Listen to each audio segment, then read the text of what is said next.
Bonjour et bienvenue sur Bulle de génie. Si dans un exercice, tu dois décomposer un nombre entier en un produit de facteurs premiers, alors cette bulle est pour toi.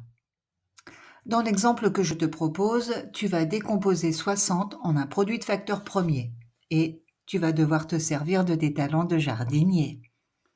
Imagine que 60 est le tronc d'un magnifique arbre que tu dois faire pousser.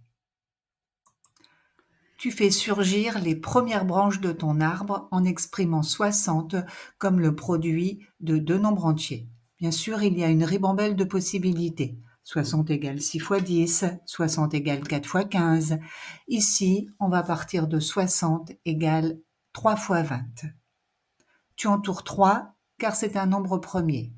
Cela signifie qu'on ne peut plus faire grandir la branche qui contient le 3. Et on a 60 égale 3 fois 20. Tu fais pousser la branche qui contient le 20. Tu remplaces 20 par un produit de deux nombres entiers. Tu as plusieurs possibilités. 20 égale 4 fois 5, 20 égale 2 fois 10. C'est cette possibilité que je vais garder ici. Tu fais donc grandir ton arbre. Tu entoures 2 puisque c'est un nombre premier. Cela signifie que tu ne pourras plus faire grandir la branche qui contient le 2. On a maintenant 60 égale 3 fois 2 fois 10.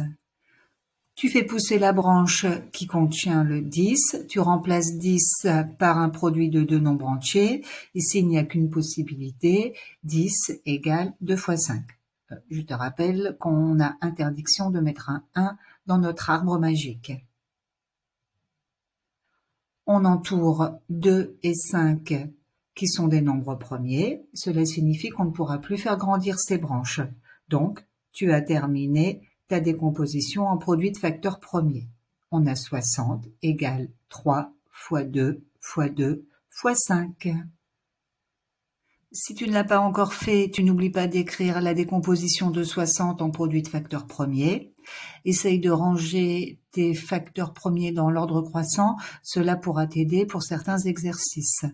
On a donc 60 égale 2 fois 2 fois 3 fois 5, ou encore 60 égale 2 au carré fois 3 fois 5. Tu n'as peut-être pas confiance en mes talents de jardinière et tu penses que si tu changes le premier produit, alors toute ta décomposition va changer. Alors, regarde bien ce deuxième arbre.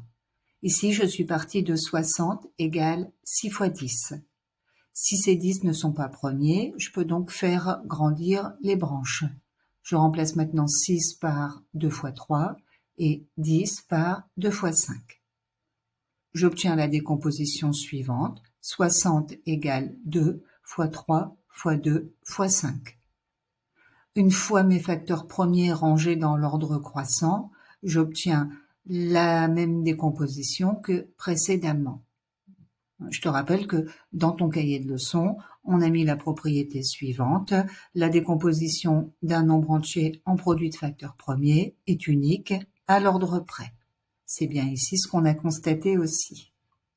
Voilà, Bulle de génie, c'est fini pour aujourd'hui. Il ne me reste plus qu'à te dire au revoir et à bientôt pour de nouvelles aventures.